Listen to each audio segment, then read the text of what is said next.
Buenas noches, amigos, amigas, compañeros, compañeras. Lo primero, reiterar el agradecimiento a las entidades, a las asociaciones culturales de Asturias por organizar este acto y por tener la feliz idea de recuperar un viejo hito, un conocido lema incluso en nuestro país, como es la alianza de las fuerzas de la cultura y las fuerzas del trabajo.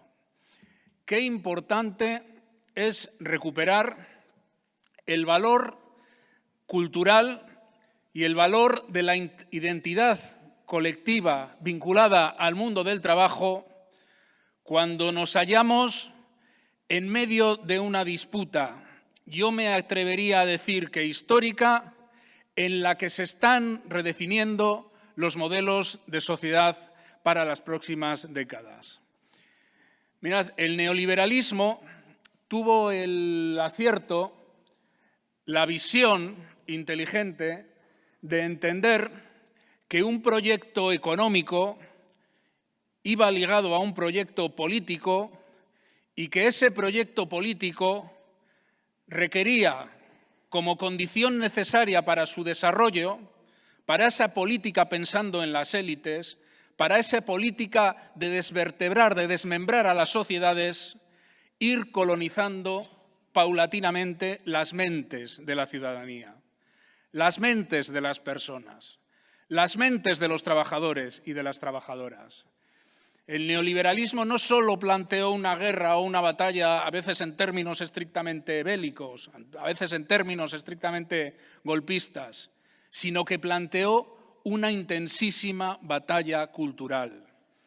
Y casi siempre las batallas culturales las ganan cuando son silentes, cuando no son aparentemente abusivas, cuando van entrando en la mentalidad de las personas, cuando acaban instalando la idea de que lo que te ocurre en la vida depende del mérito única y exclusivamente que tú personalmente eres capaz de adquirir. Cuando son capaces de instalar el individualismo, el hedonismo, el narcisismo, el poder prescindir de los de al lado, el poder romper lo colectivo.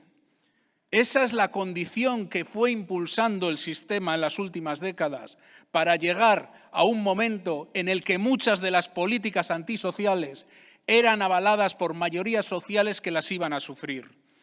Ese es el esquema en el que personas que no pagan impuestos de sucesiones, por decir algo, están a favor de que se supriman los impuestos de sucesiones, aunque eso conlleve los deterioros de los servicios públicos que sí utilizan esas personas, que ni remotamente van a pagar nunca un impuesto de sucesiones porque no tienen nada que suceder.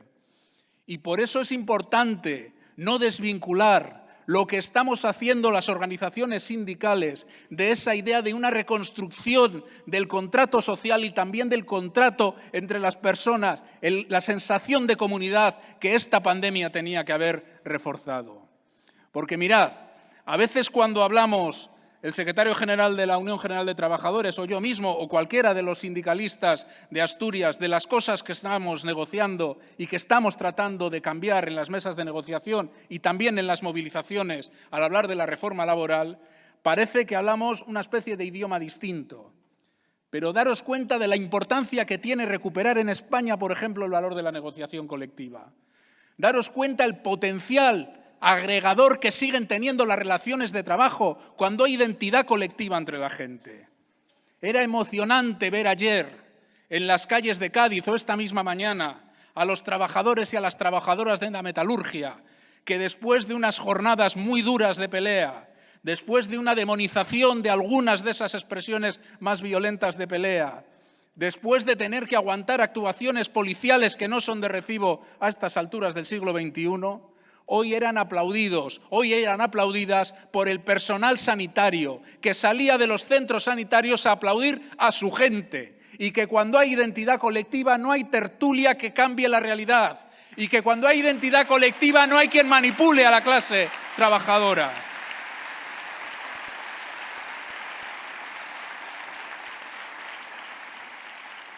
Pero esas identidades colectivas esa cultura de lo colectivo, de lo común, de lo compartido, se tiene que basar en cómo se fijan las condiciones materiales de vida. No hay ninguna libertad en quien no llega a fin de mes. ¿Qué libertad tiene para tomar cañas ni para nada quien no puede pagar esas cervezas? Quien no sabe si mañana va a trabajar o a qué hora va a tener que entrar a trabajar porque le van a avisar esta noche a través de un mensaje de WhatsApp para decirle a qué hora entra, a qué hora sale, si es que mañana tiene que ir a trabajar. Tenemos que competir, tenemos que dar la batalla en cómo se fijan las condiciones materiales de vida.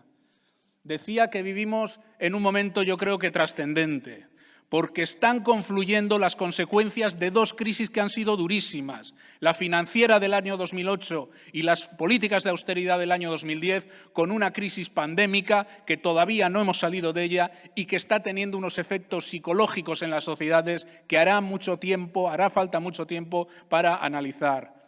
Y se decía aquí en varias intervenciones, hay una sensación de vulnerabilidad enorme en nuestra sociedad, hay una sensación de inseguridad enorme en el futuro, hay una sensación de incertidumbre enorme en lo que va a pasar pasado mañana. Pero además hay desigualdad, y hay desigualdad material, porque no se superaron las tasas de desigualdad que produjo la anterior crisis. Porque sigue habiendo mucha gente en nuestro país que está bajo los radares de los números oficiales y de los datos oficiales. Porque hay mucha gente que su vida depende de un hilo y, por tanto, las condiciones materiales de vida son absolutamente necesarias para dotar de autonomía y de pensamiento a las mayorías sociales. De eso va lo que tenemos que acordar en los próximos tiempos. De eso va cuando decimos que hay que recuperar el valor de la negociación colectiva. Pero, compañeros y compañeras, no habrá reforma laboral, no habrá reforma de pensiones, no habrá reforma fiscal, no habrá nada que pueda hacer como en los despotismos ilustrados, todo para el pueblo pero sin el pueblo. Es fundamental la organización colectiva de la ciudadanía. Es fundamental la organización colectiva de los trabajadores y de las trabajadoras. Los servicios públicos crean conciencia pública, claro que sí. Poder poner recursos en común para curarme cuando estoy enfermo, para tener una pensión cuando soy mayor, para tener una baja cubierta cuando me pongo malo o me rompo una pierna, determina conciencia colectiva. Y al contrario, sociedades privatizadas, servicios privatizados, pensiones privadas, inciden precisamente en ese individualismo y en esa sociedad feroz a la que nos han tratado de conducir. Y yo coincido con lo que decía Pepe Álvarez. Estamos también ganando batallas, no perdamos perspectiva. Algunas de las cosas que están ocurriendo ahora mismo en el mundo eran impensables hace 5 años. Y ya sé que no estamos a las puertas del paraíso socialista, ya lo sé. Pero estamos en un momento en el que estamos en disposición de recuperar derechos por primera vez en mucho tiempo. Y por eso va a haber movimientos tectónicos en nuestro país. Y por eso está habiendo la caña que se está dando a muchas de las actuaciones que está habiendo en este país. Y por eso los sindicatos ya os garantizo que vamos a sufrir una segunda campaña de acoso en este país, como a poco bien que nos salga la reforma laboral, porque hemos derogado la reforma de pensiones, porque hemos conseguido cambiar el modelo de afrontar los problemas de pensiones en España desde el recorte hasta los ingresos. Y esto no se perdona en un país que todas las crisis las ha resuelto igual, por el empobrecimiento de las mayorías sociales y por la devaluación interna de nuestro país. Concluyo, porque es tarde y porque el acto ha sido cultural, ha sido potente y tenemos que cerrarlo. Pero yo hago un emplazamiento desde el sindicalismo de clase, desde las comisiones obreras, desde la Unión General de Trabajadores, a agruparnos, a organizarnos, a dar el valor que tienen estas asociaciones culturales, estas asociaciones cívicas que vertebran sociedad. No hay pelea perdida si las sociedades recuperan concepto de lo común, concepto de lo que nos une, concepto de lo comunitario. Por eso, actos como estos son muy importantes, porque el trabajo y la cultura van indisociablemente unidos en una pelea que es el modelo de sociedad que construimos en este siglo XXI, que puede ser, en efecto, voraz, pero que no está escrito que no sea más solidario que lo que hemos vivido en las últimas décadas de neoliberalismo rampante. Nada más, muchas gracias a todos y a todas.